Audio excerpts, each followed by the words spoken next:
Hi everyone, I'm sorry I'm not in again, and I'm really sorry that we've still not been able to get onto computers, but I promise you we will get on them as soon as we can after half term. What we're going to do today is we're going to look at producing another portrait. We're going to produce a Zentangle portrait, and I'm going to explain what that is and talk you through the process. This is a piece of work that we can use within our coursework. It's something that we would have done later on, but because we are unable to get on computers and I'm not there to make sure that everything's sorted, we will do something that's practical on paper, and it's something that we'll come back to later on because it's not going to be able to be completed in one lesson. So, like any piece of work we create in graphics, it's going to be using formal elements. The formal elements have a line, shape, form, texture, tone, pattern, and colour. Today, we'll be focusing on pattern, but we'll also be using line and shape and also considering form, how we make something look two-dimensional or three-dimensional. Today, you will begin an illustration and we will need to look at the planes of the human face in the same way that Justin Maller does. And this will help us after half term when we create our first digital illustration. This is your first outcome, so I'd like you to take your time and put 100% effort into this work. This is a piece of work that will be marked in the same way that all the stuff we've done up to now will be marked at the end of year 11. So please put your 100% effort into it. So what is Zentangle? So a pattern is a repeated decorative design. A Zentangle is a type of pattern that is usually black and white, and we're going to make it using a fine liner, black fine liner. We will be applying the Zentangle to a portrait to create a 3D effect. So if we have a look at some of the examples here, there's lots of really intricate designs, squares, rectangles, straight lines, zigzags, loads and loads of different shapes, all quite tightly put together. And there's a use of solid black and white, which creates really interesting contrast. And we're going to use that to create a portrait that has a slightly 3D effect. To do that, we're going to have to first take our portrait, our self-portrait. If you have not uploaded your self-portrait yet, you need to do that today. Hopefully Barry is going to try and help you do that. And I need a minimum of 6 images showing different facial expressions. If you've already uploaded your pictures, I have printed one of them off for you. If you've not, I've printed off a celebrity image, and you will have to use a celebrity image for today.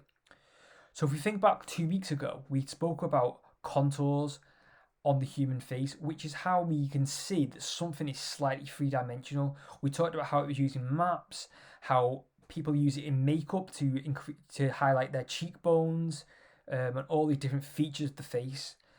I've included here a 3D model which has got contours in, and also my Justin Maller piece. So we think about the artist Justin Maller, he uses contours to create an image out of geometric shapes that looks slightly three-dimensional.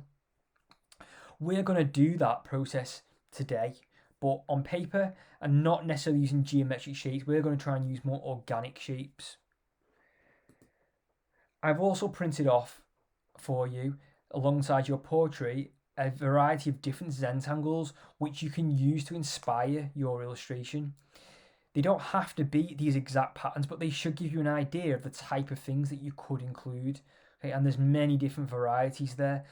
As you can see, some of them are very similar, like these two here. One is just a black line and white shapes, where this one has black lines, white shapes, and black triangles. So there can be variations of the same pattern also. And you can see there's about 40 or 50 different designs there for you to look at. So the process, and I will share this for Google on Google Slides, so you need to look at anything, you can maybe look on your phone just to go back and recap. So you should also have a piece of tracing paper and a pencil. The first thing you need to do is to put your tracing paper over your photograph, either of your celebrity or of yourself, and you're going to go around it and draw all of the lines in. Okay, I would add creases in, any creases around the eyes, any creases on the forehead, creases around the mouth, and that is going to make your job a little bit easier later on. When you've finished that, you're going to remove your piece of tracing paper, and you'll see on step 3 that I've completely gone over the image of Chris Evans, and I'm left with a line drawing that looks like him. It has no detail on, but what I have done is I've followed certain areas, the hair, which is going to help me later on to break that down into smaller shapes. When you've done that, you're going to turn your tracing paper over so that the pencil, the lead, is face down and on your desk. And then you're going to place that on top of your piece of drawing paper that I've given you. You should all have a piece of A4 drawing paper. You're going to lay that on, and then in pencil, you're going to go over all of the lines you've done. Okay, and that should, as you can see in step 6, start to transfer over. You can see I've gone over the nostril of the nose, and you can see how that's transferred onto the piece of paper. You need to go over every line you've done, okay? And you'll end up with something like in step 8, when you remove it, where you've got a faint indentation, kind of resist of the drawing of Chris Evans or of yourself. You're then going to take a sharp HB pencil and you're going to go over all of the lines so you have a really simple line drawing. This is an opportunity to refine any shapes that maybe were a little bit messy when you traced it. So you should use this as an opportunity to refine any lines. But you want it to be left with a really crisp line drawing of yourself or the celebrity. Now this is where it becomes a little bit more difficult, so I've tried to include some examples here to help you. You need to start to break down your face into contours. So we want to make this face look three-dimensional. So going from a two-dimensional image, okay, a two-dimensional image, like here in step 9, to a more three-dimensional image, which we can see in this. So what I've done is I've used that image to help me break down the face. I've started off with the nose, so I've got the front of the nose. I've broken the nostril down to the front of the nostril, the underneath of the nostril, the bridge of the nose. And then I want to start to build out from there. And again, you can see there's all different examples of here, side views and also different front views, okay, which hopefully will help you a little bit. You can see that I've then built it out until I've completely created the face.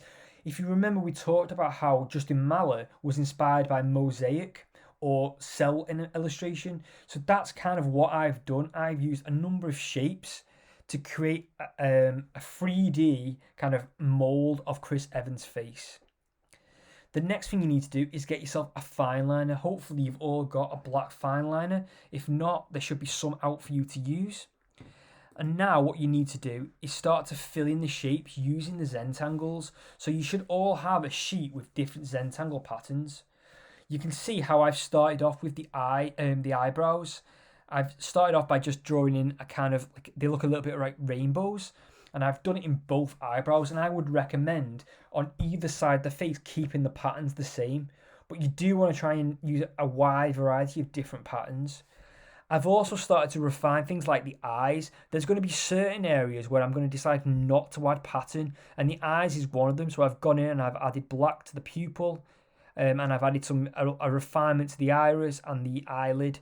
Okay, and then you can see step 14, I've started to add some black, which is creating some contrast. So what I've done is there's 3 stripes for each rainbow, and the bottom rainbow, the bottom row of the stripe, I've added black, which is now creating contrast. And you can see on the left hand side it looks a lot more interesting than the one on the right hand side.